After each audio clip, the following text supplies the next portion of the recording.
The abandoned ship in the vast emptiness of space. There was a ship that no one dared to approach. It floated silently among the stars, abandoned for years, drifting aimlessly through the void. Its name was long forgotten, and its crew had mysteriously vanished without a trace. Whispers about the haunted ship spread across the galaxy. Some said it was cursed. Others said it was a prison, locked away for a reason no one could explain. But one thing was certain: no one had stepped foot on that ship in years. But Gus, the mechanic, was different. He wasn't afraid of abandoned ships. In fact, he welcomed them. He had worked on ships of all kinds, from the newest models to the oldest wrecks. He was known throughout the galaxy for being able to fix anything, no matter how broken it seemed. So, when he was offered a job to fix an old derelict ship, Gus accepted without hesitation. He had heard the rumors, of course. Everyone had. But Gus wasn't one to believe in ghost stories. Just another job, he muttered to himself as he packed his tools and prepared to board the abandoned vessel. What's the worst that could happen? The job was simple. The ship needed repairs, and Gus was the best mechanic for the job. The ship was located in a quiet corner of space, far from any major trade routes. It had been drifting for years, and no one had bothered to fix it.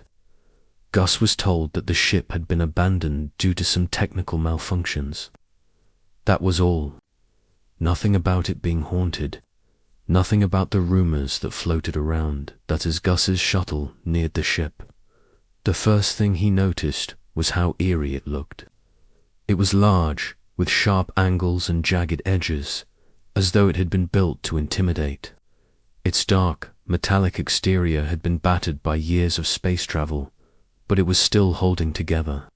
The faint glow of the ship's lights flickered weakly in the distance, casting an eerie light across the empty space around it. Gus wasn't bothered by it. He had seen worse. He piloted his shuttle closer, docking it to the abandoned ship with practiced ease. The moment he stepped out, the silence hit him.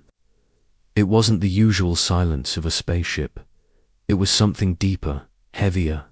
It felt as if the ship itself was holding its breath, waiting for something. Gus shook it off. He had work to do. He stepped inside, his boots echoing in the empty hallways. The air was thick with dust, and the scent of stale metal filled his nostrils. The lights flickered once more, and Gus frowned, adjusting his tool belt. He didn't like this feeling. The ship felt wrong, as though it didn't want him here. Come on, Gus, he muttered to himself. Get a grip. It's just an old ship. As he walked deeper into the ship, he noticed how quiet it was. Too quiet. There were no sounds of life support systems running, no hum of machines working. It was as if everything had been shut down for years, left to decay in silence.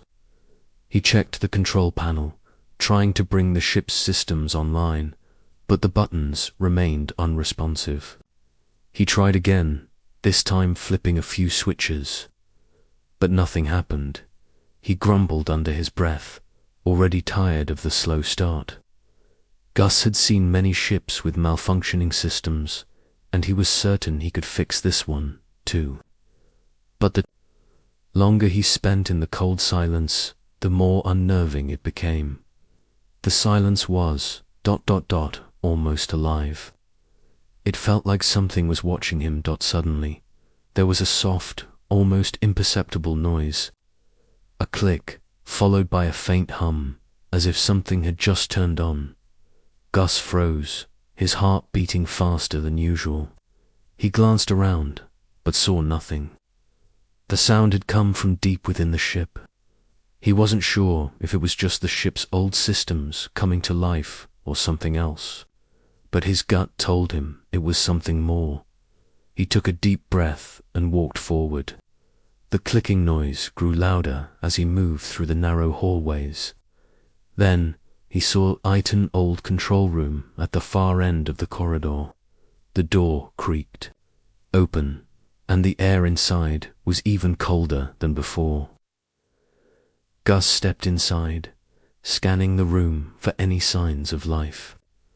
His eyes flicked over the broken consoles, the dusty chairs, and the strange, dim glow coming from the center of the room. At first he thought it was just a reflection, but as his eyes adjusted, he saw it clearly, a small, glowing object on the central table. It was an old, tarnished piece of technology, something Gus couldn't immediately identify. It hummed quietly, almost like it was calling to him. He stepped closer, reaching out to touch it. The moment his fingers brushed the surface, a jolt of cold ran through him. The lights flickered again, and the ship groaned as if it was coming to life after years of slumber. Gus backed away, his heart pounding. Something was wrong. This wasn't just a broken ship, it was alive, in a way he hadn't expected. A strange feeling washed over him, and suddenly he felt a chill run down his spine. It was as if the ship was watching him, waiting for something. Then, out of the corner of his eye, he saw movement. Something or someone was standing in the doorway, watching him.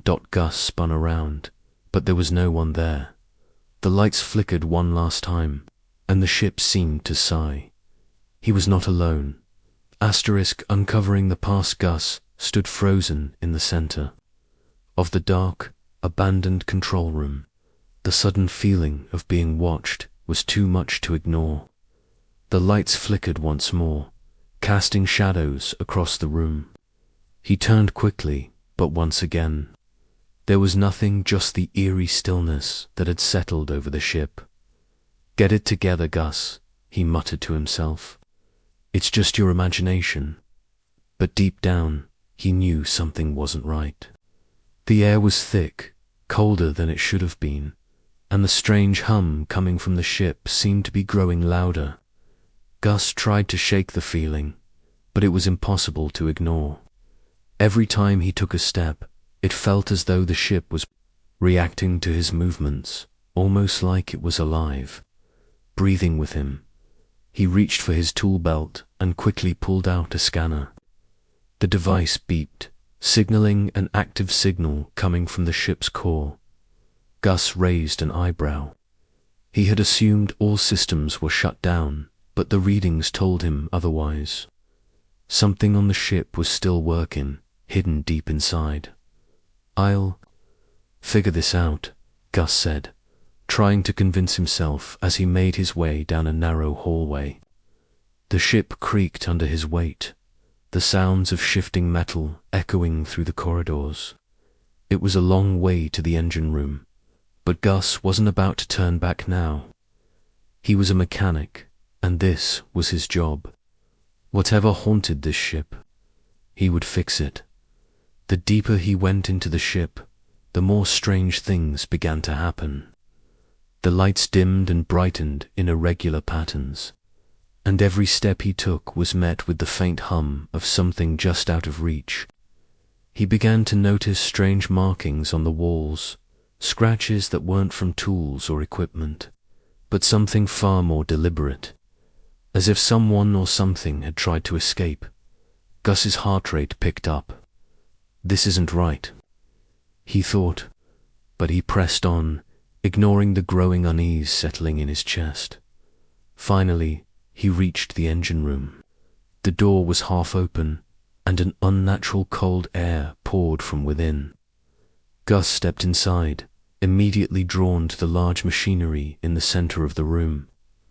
It was unlike anything he had ever seen, twisted metal and glowing energy, all connected to a central device.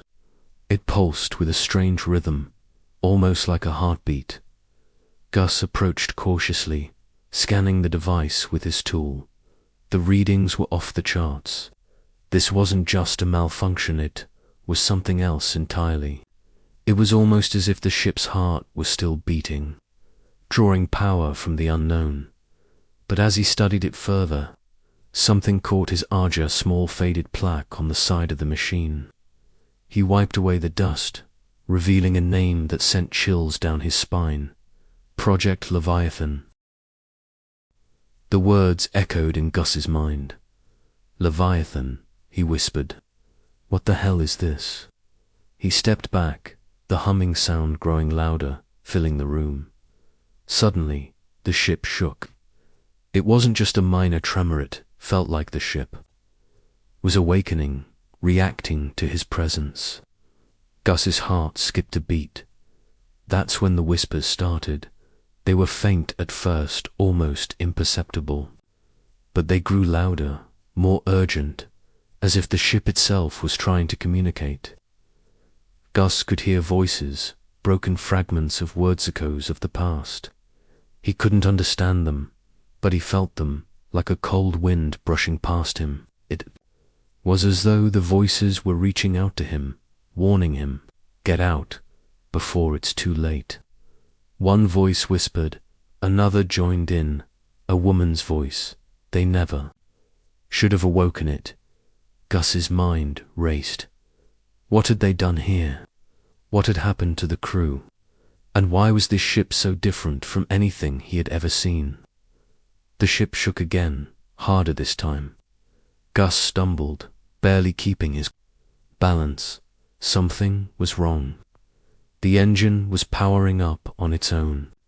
The heartbeat of the ship quickened, and the strange device in the center of the room began to glow brighter, as if it were alive. Responding to his presence, he reached out, instinctively trying to shut down the power. But as his hand brushed the glowing core, the entire room seemed to come alive.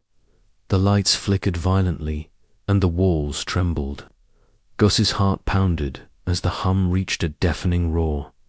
Suddenly, the floor beneath him began to crack. Gus barely had time to react as the ground split open, sending him falling into the depths of the ship. The fall felt endless. He tried to grab onto anything, but the ship's shifting walls made it impossible. The world around him spun, and just before he lost consciousness, he heard one final whisper, the Leviathan, it's awake.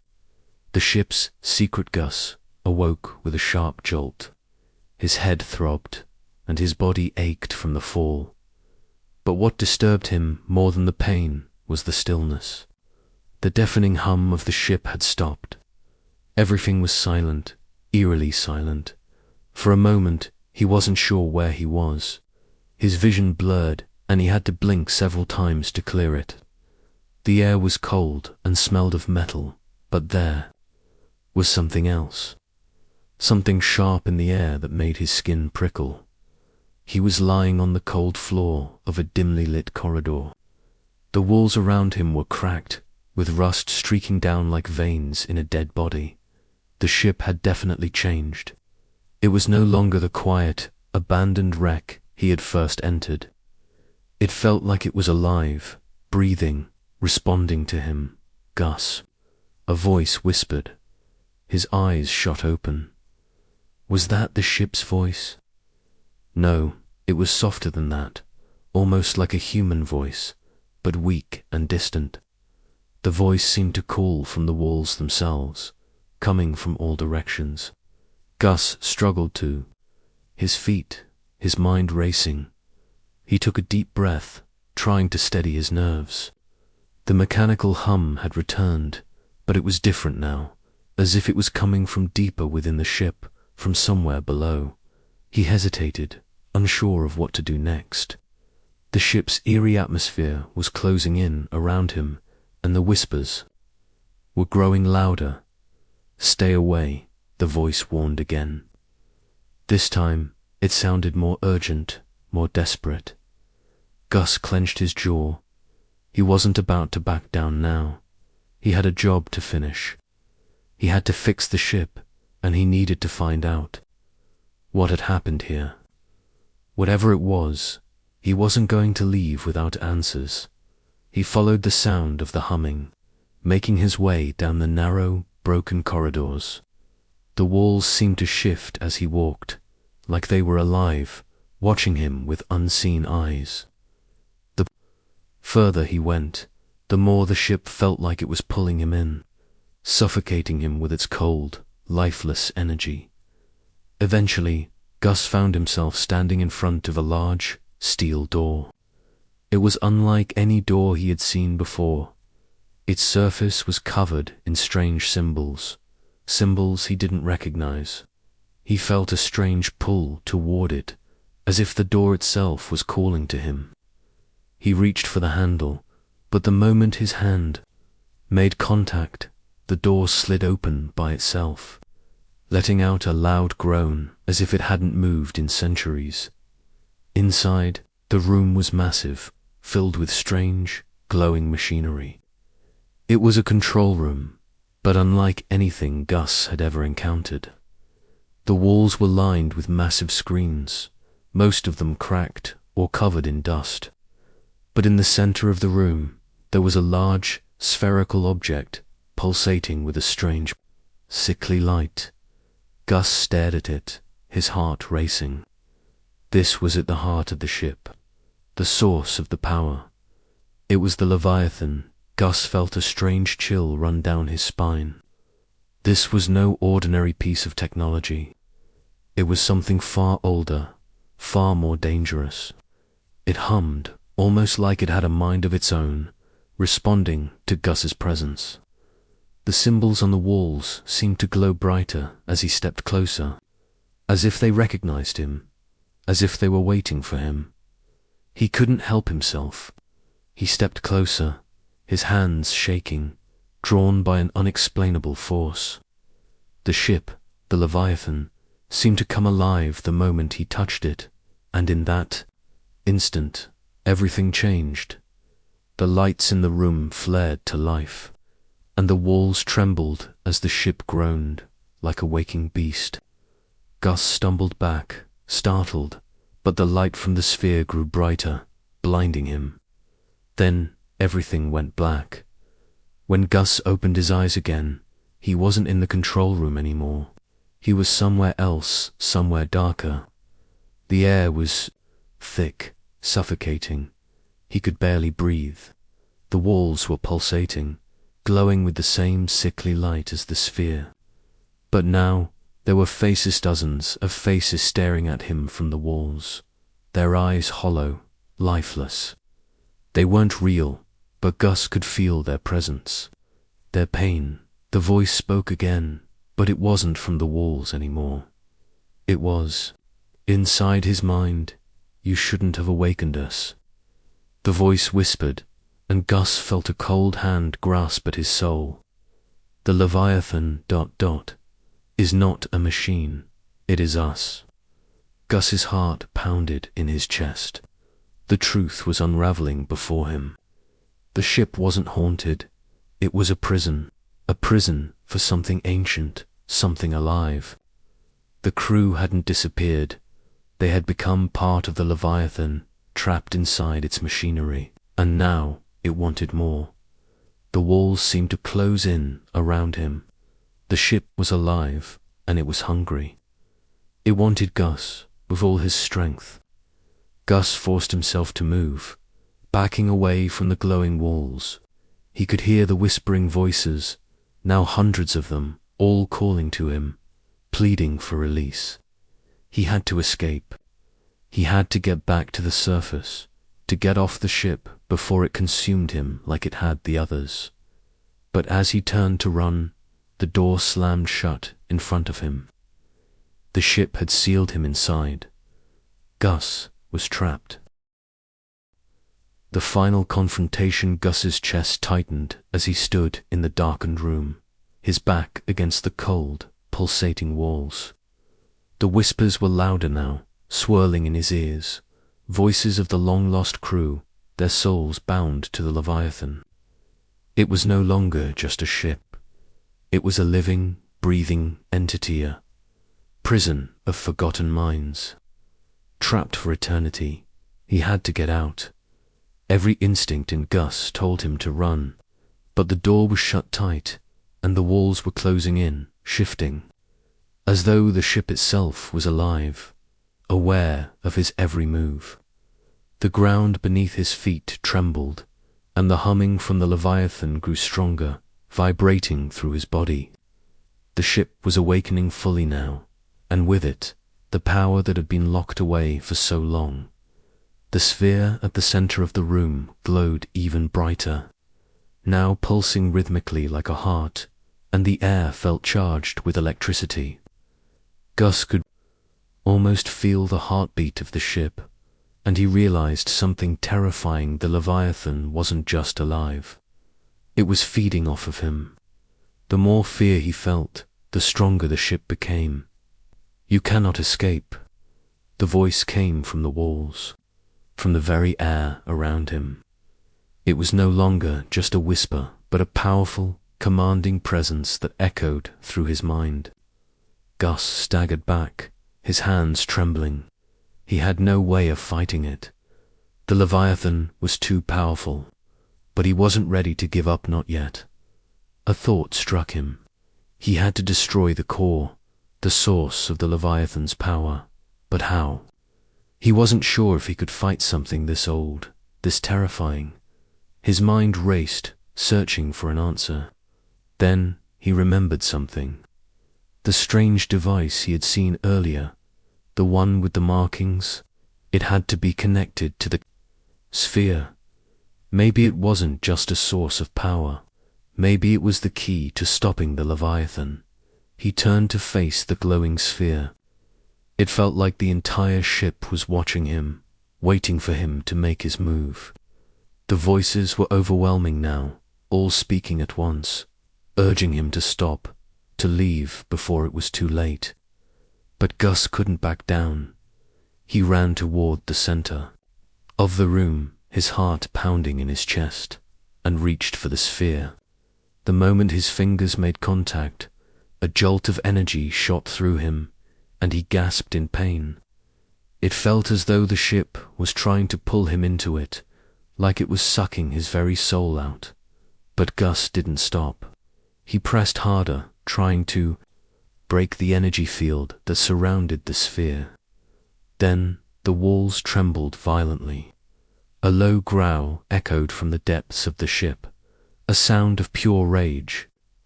Gus's vision blurred as the ship fought back, but he refused to let go. Suddenly, the sphere cracked. A burst of blinding light filled the room. Gus was thrown back, crashing into the floor as the ship shook violently. The hum of the Leviathans. Heartbeats stopped, and for a moment there was nothing but silence and oppressive, unnatural silence. Gus slowly opened his eyes, heart still racing. The ship had stopped moving. The glowing sphere had shattered, its light flickering and dying out. But something was different now. The walls no longer pulsed with energy, and the whispering voices had gone silent. Gus climbed to his feet, exhausted, his mind reeling. He had done it. The Leviathan's power was gone, but the relief didn't last long. He knew that the ship wasn't just a ship, was a prison. And if the Leviathan had been freed, that meant something far worse was still. Locked inside, the air grew thick again, the ship groaning as if in pain. Gus's stomach twisted.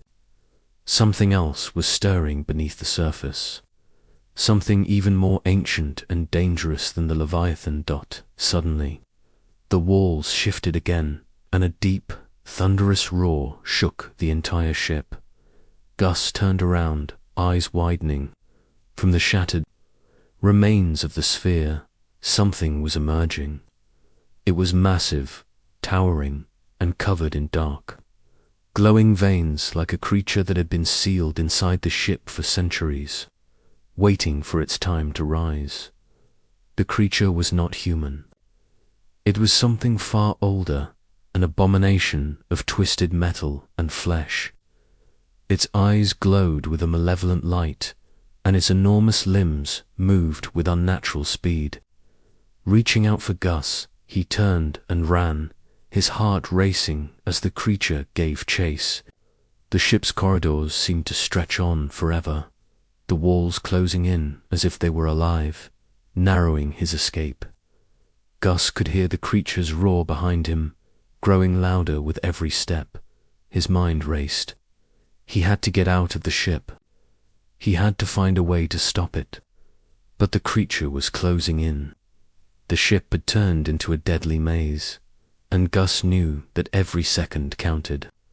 There was no escape from the Leviathan, not yet. Suddenly, Gus stumbled upon a door and emergency escape hatch. Without thinking, he threw himself through the door, slamming it shut behind him just as the creature reached the threshold. He slid to the ground, panting, his heart still racing. He was alive, for now, but the nightmare wasn't over. The creature was still in the ship, and Gus knew that this was just the beginning. The ship had been a prison, but now it was awake. And it wasn't going to stop until it had claimed everything. The battle for survival was far from over, and as the ship drifted silently into the void, Gus knew that he wasn't the only one who had awakened something far worse.